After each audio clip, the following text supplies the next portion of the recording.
Hello and a warm welcome to Nordic Weaver. Today I would like to share some things with you because I've been tuning into this upcoming new moon in Gemini, and I wanted to share what came up for me. For me personally, throughout the last week, the topic of healing the inner masculine has come up quite strongly, to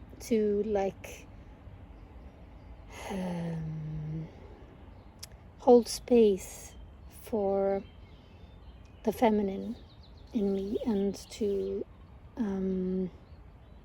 create safe and stable containers so that I can express all of my feminine energy in ways that give them form, if that makes sense, that the energy is not so scattered and just all over the place. So when I was tuning in on behalf of all of us, I started working with this new deck that I got, which is really, really powerful. It's called the Old Ways Magic Oracle by Naomi Cornock. And so I think I'm just going to share first how I got the main message, because I feel like that has several layers that's also relevant for all of us. And then I'm going to share the vision I got, and I'm going to pull a few cards to see if there are any invitations for us for this new moon. And in the end, I'm gonna offer to play for a minute or so on my beautiful drum, and you're welcome to stay for that if you want. So the card that I pulled, when I asked in what way should I communicate the message, and how can I find the most potent message for this new moon, I got this card. It's called Wild Voices, and first of all, I thought that was pretty beautiful in and of itself. It's a very connective and very Gemini aligned card. It's, first of all, you see all of these elements here present in the image. You have water, you have earth, you have this light behind this oak, and the air element represented by the birds, and voices, which directly speaks to Gemini's aspect of communication.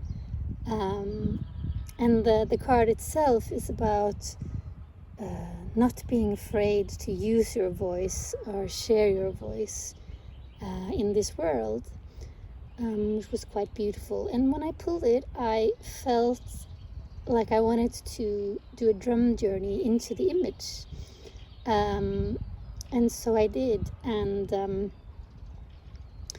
I had a really beautiful vision, and I'm going to share, it has two parts. So the first part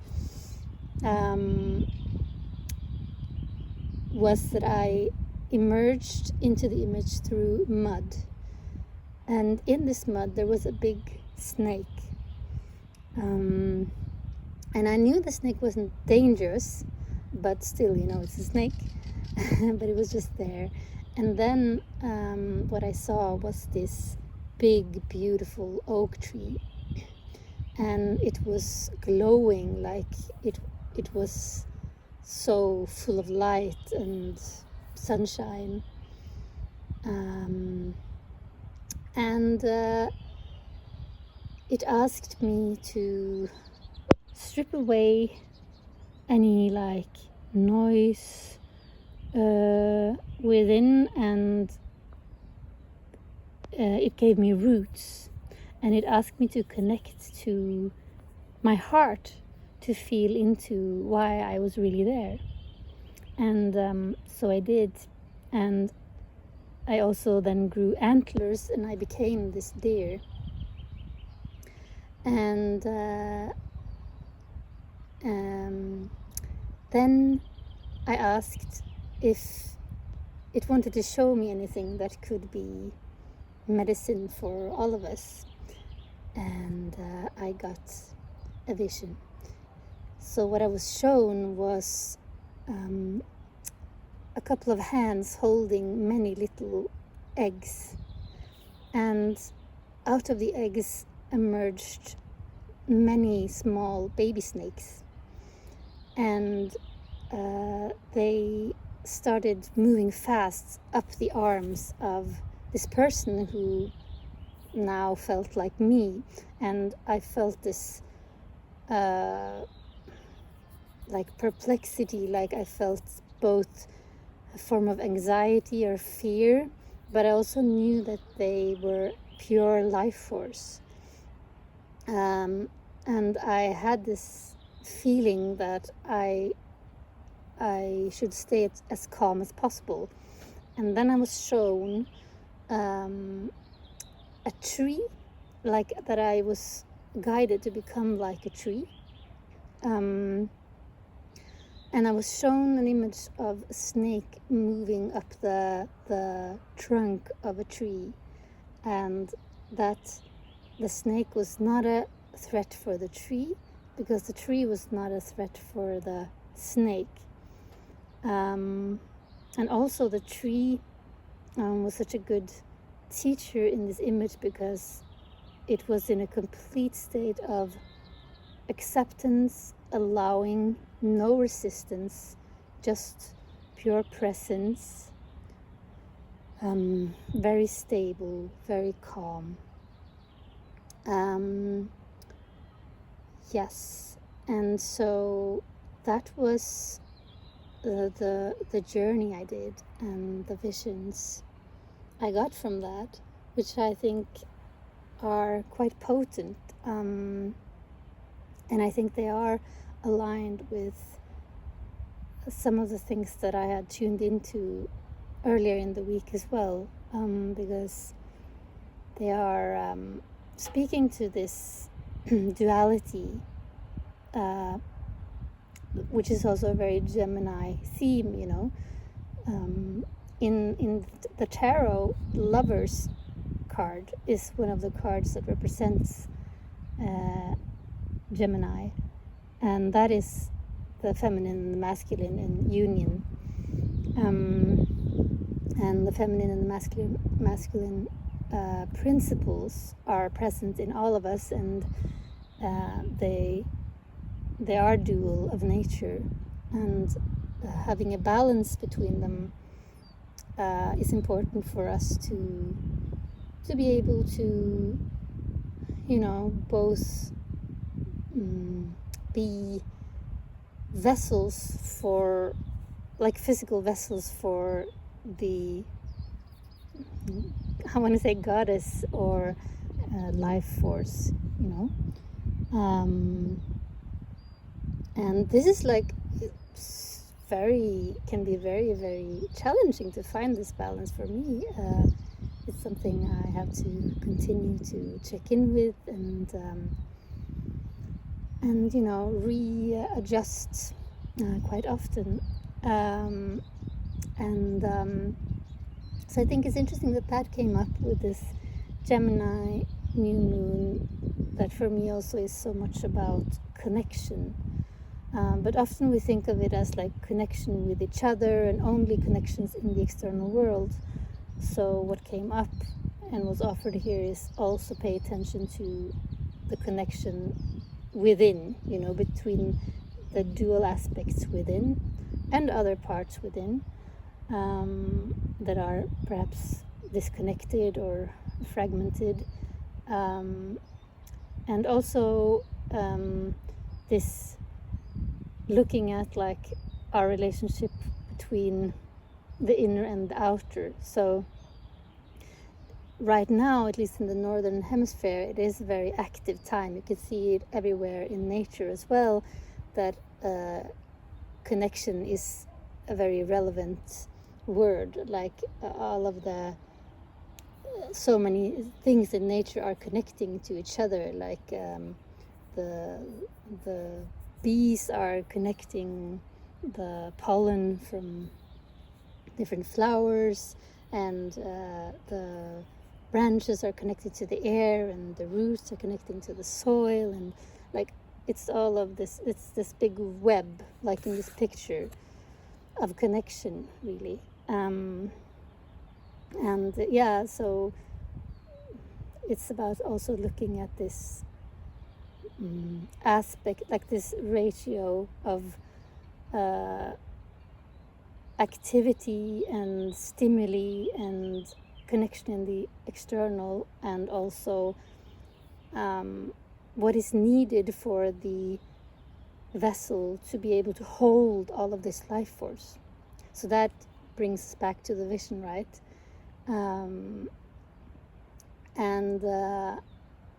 So to looking at that, I feel like there's an invitation here for that, to look at like if we are also caring for the vessel so that it can hold the life force. Oh, and we're joined by a little spider here. Hello. A great connector and a weaver. And also, I really love this message that I started with once I started doing this journey, that I was brought to my heart, because that is also a really beautiful aspect to bring into the Gemini energy. Many people have this sort of idea that the Gemini sign is a little bit superficial, maybe because it is so active and almost like a butterfly, it can move around quickly, and but I don't think that needs to be the case at all. But either way, it is a good reminder that when we have all of these impulses and we are very active, it's perhaps even extra important for us to check in with our hearts, if we are also connected to our hearts, because we can also easily get distracted by a lot of stimuli, and we can use stimuli also as a way to subconsciously or consciously distract ourselves from maybe emotions within our heart that are more difficult to sit with, such as sorrow or grief, regret. But so it's bringing up connection in a deeper and broader sense here, that connection is not a superficial thing. It's perhaps the deepest aspect of our existence, and what means the most for us and for Gaia to connect with ourselves in order to connect with each other. I think a lot of the like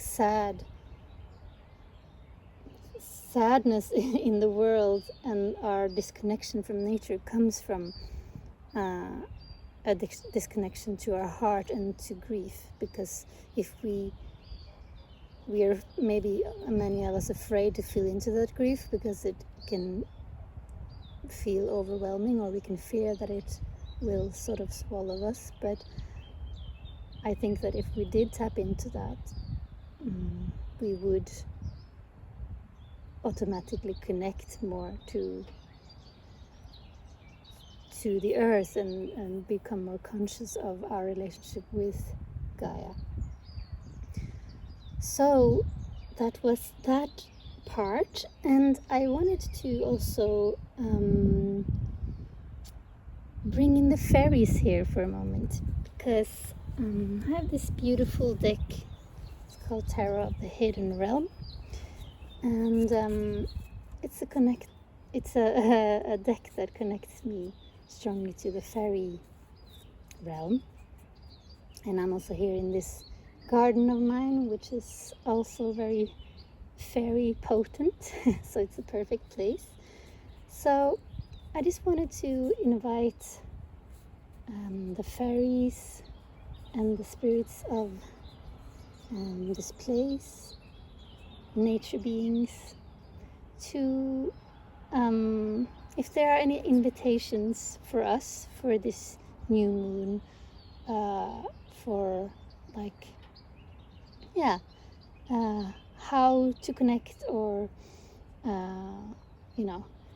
also want to mention before I do that the new moon is a lot about an opportunity to make wishes and set intentions for this upcoming moon cycle, and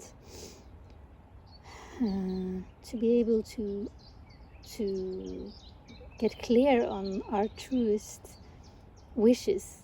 I think we need to consult with the heart. So, fairies, are there any invitations for us for this new moon in Gemini? Oh, sorry.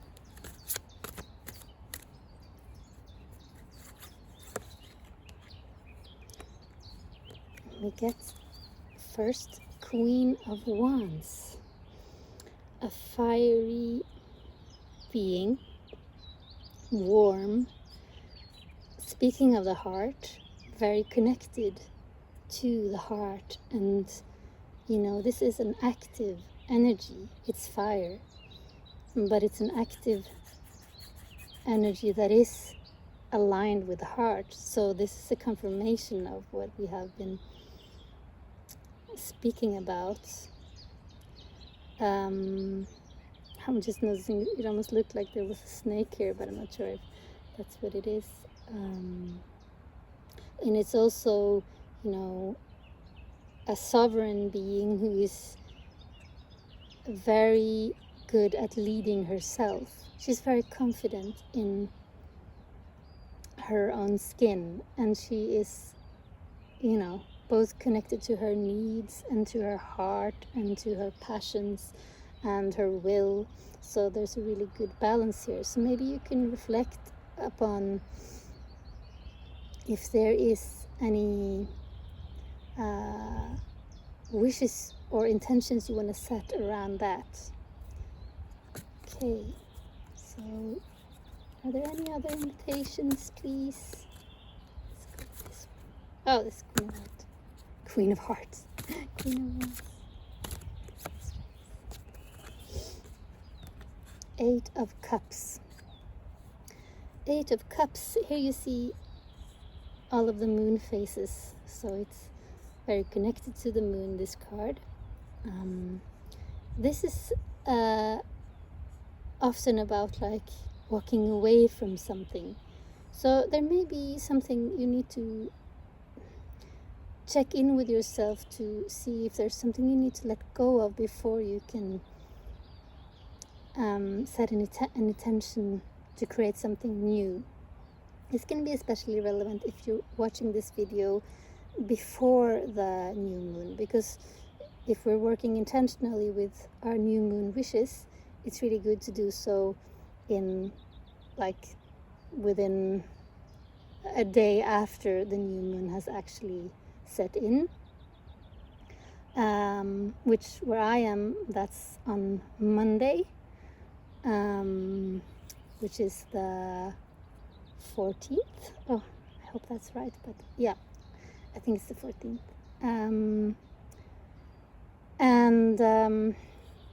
Yeah, so maybe there is something that you have been resisting to let go of or walk away from, that is making it perhaps hard to feel into what is most needed right now for you. So let's draw one final card. If there's any other message. Oops. And we get the Hierophant. Oh, I love this card so much. To me, this gives me really strong druid vibes. I feel like this is a druid teacher. And that's also a beautiful, like it connects beautifully to what we spoke about with the masculine. Because often the Hierophant can be like a card that we can have mixed emotions about, because it's, it's maybe traditionally connected a lot to like patriarchal religion and maybe like dogma that we need to look at or break away from. But in this deck, since I get this strong druid vibe from this Hierophant, I don't get that feeling at all. I get the feeling it's about connecting to this inner archetype of a nature-based spiritual leader that is, I feel like the invitation can be connected to looking at if maybe there are some small rituals or routines that you can experiment with that connects you to nature, because if you do that, that's also a very good way to connect with yourself and your heart. And in this image I feel this balance between the masculine and the feminine, actually, because it feels like this, since it's so connected to nature, it is this wisdom that allows us to become these containers for life force, like I was speaking about earlier. So yeah, maybe look at that, if there are any small rituals that you can create. And when I say small, I really mean small, because I really believe in that. I think it's really good to do small things that you can actually manage, rather than having these big beautiful visions. Oh, another spider coming to visit. I love that they are surrounding us in this reading. So if you've stayed until the end here, if you want to, please feel free to stay for a minute while I drum a little bit for us, and while I do that, maybe you can connect to your heart and feel into how this landed for you, and be open to any images or thoughts or words or messages that come to you, feelings that may be your personal invitations or messages for this new moon. Okay.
wish you a beautiful new moon, and I wish for you that you can connect to your heart. Here's a green malachite that can support with that. And I hope this was helpful for you, and maybe I'll see you again some other time. Bye!